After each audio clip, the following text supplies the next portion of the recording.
Hi everyone, Jennifer here, back with another edition of TV Talk. Excuse me. It's Thursday, and that means it's Avatar Day. In this week's episode of The Last Airbender was the Firebending Masters. Zuko begins Aang's training in firebending, only to discover that his own firebending has become weak. So Toph suggests that he seeks out the original firebending masters, since each of the four bending techniques were inspired by something else.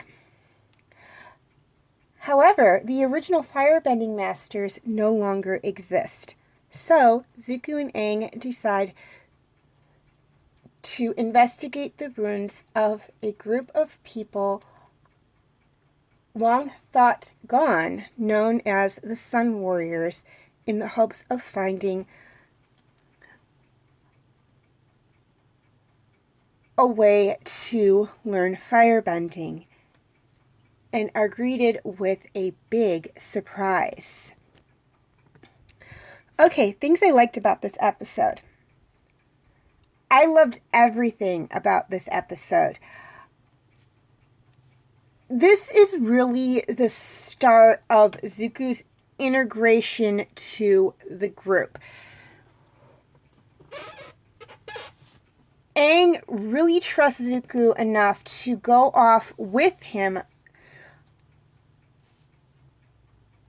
without his friends to find firebending.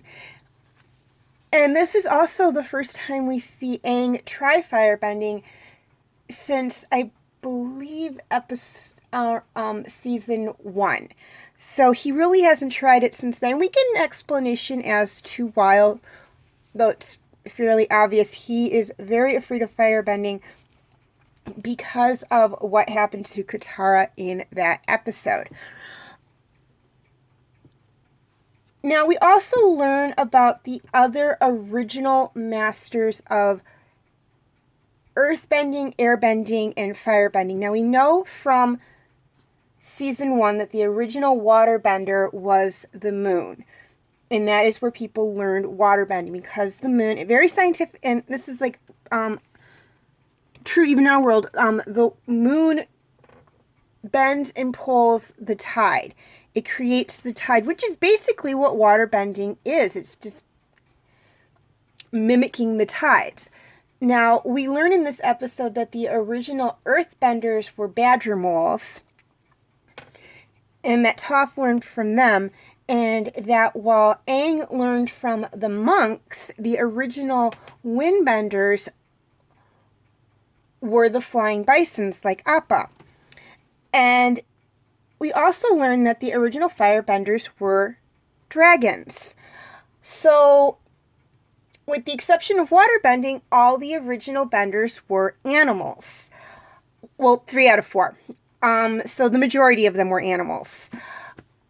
But the original waterbender was the moon. So we learn in this episode that the people of this world of the Avatar, looked to nature in the natural world for the bending technique, which is nice.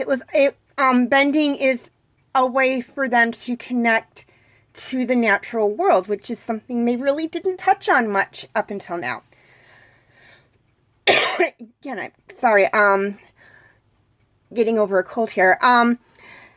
Secondly, I liked the firebending masters. We actually do meet the firebending masters, but I'm not going to say much about who they are. You're just going to have to watch the episode and find out if you haven't already. But you are going to be pleasantly surprised when you find out who they are.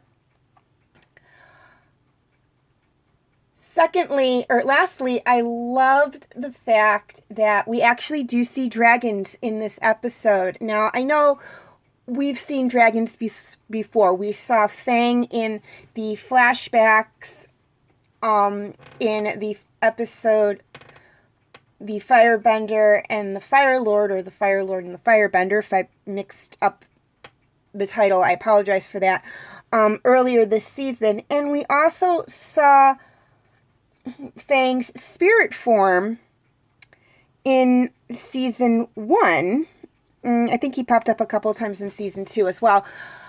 So we have seen dragons, but we're actually going to see, well, I don't want to say real live dragons because they're animated, but in this world, real live dragons in this episode as well. And I love the design for the dragons. They're mostly long and lean, like the Oriental dragons, or how I traditionally think of Oriental dragons. Those long bodies, the manes covering their heads just behind their horns, everything. You know how we see them in the Oriental artwork, just these beautifully long dragons that can just twist and turn and do all kinds of amazing things. The one big difference is that when in a lot of the Oriental art that I've seen with dragons, they either don't have wings or they have very tiny wings. And the dragons we see in this episode actually have the great big wings used for flying that you see more in the European or Western culture dragons. So they did a nice little mix, mostly Oriental, but with a little bit of the European style in there as well, which is okay. I kind of liked that design on them, but they looked really cool and really neat. Okay, things I didn't like about this episode. There really wasn't a lot I didn't like about this episode. It was really good. Like I said, this was Zuku's official first episode as being part of the group. I know some of you are probably thinking, well, he was on the with the group in the last episode, which is true, yes, but he wasn't officially part of the group until the end of the episode. Starting from the beginning of this episode, he is part of the group. So this was really good. We're going to see lots of changes with him. He has turned over a new leaf and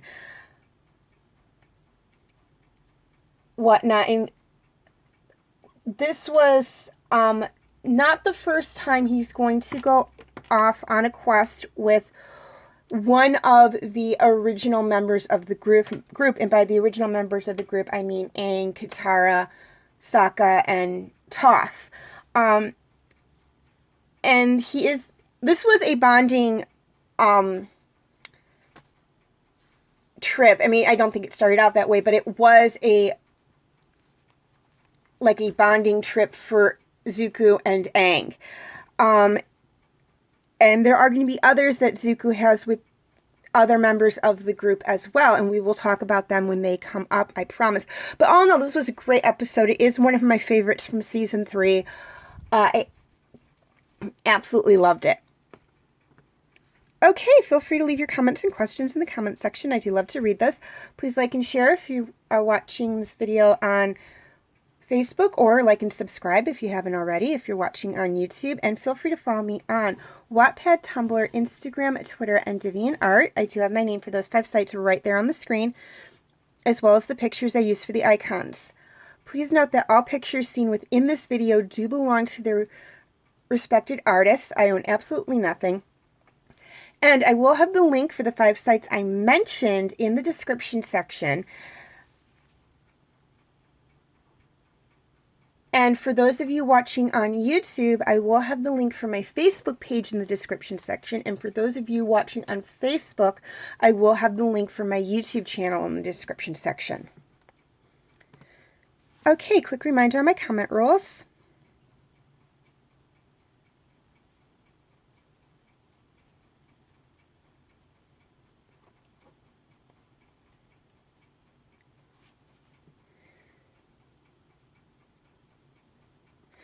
Okay, feel free to check out my related Avatar videos.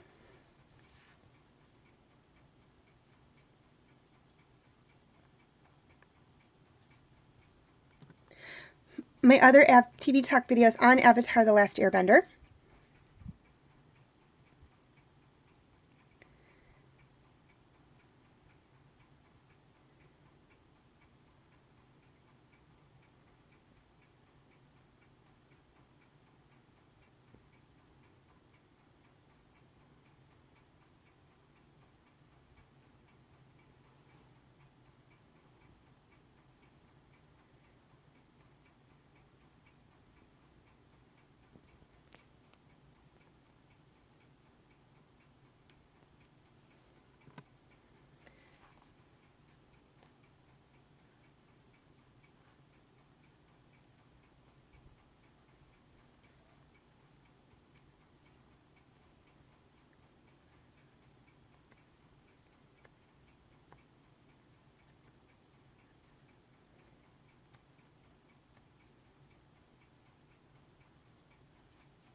my other TV talk videos,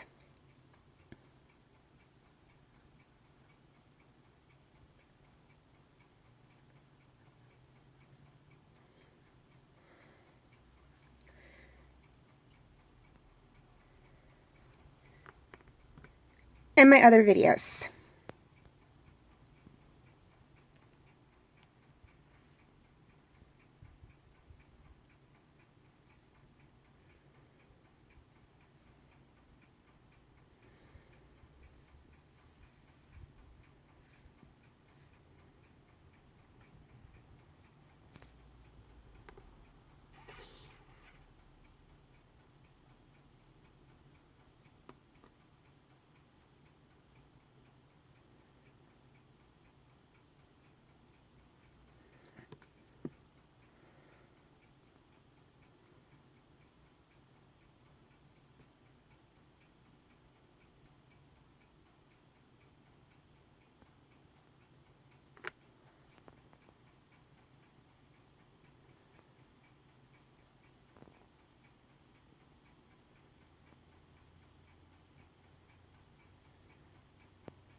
Okay, before I sign off, a couple of things I'd like to touch on. First off, and this is for my YouTube subscribers. Any of my videos that cannot be found on YouTube are on my Facebook page. Again, the link will be in the description section. And this one is for my Facebook friends. Any of my videos that cannot be found on my Facebook page are on my YouTube channel. Again, the link will be in the description section. I will be posting the links for all of my YouTube videos to Facebook, but if you're having any problems viewing them, just go directly to my YouTube or my Facebook, my YouTube channel, excuse me, and you can see them there. As always, thank you for watching and have a very nice day.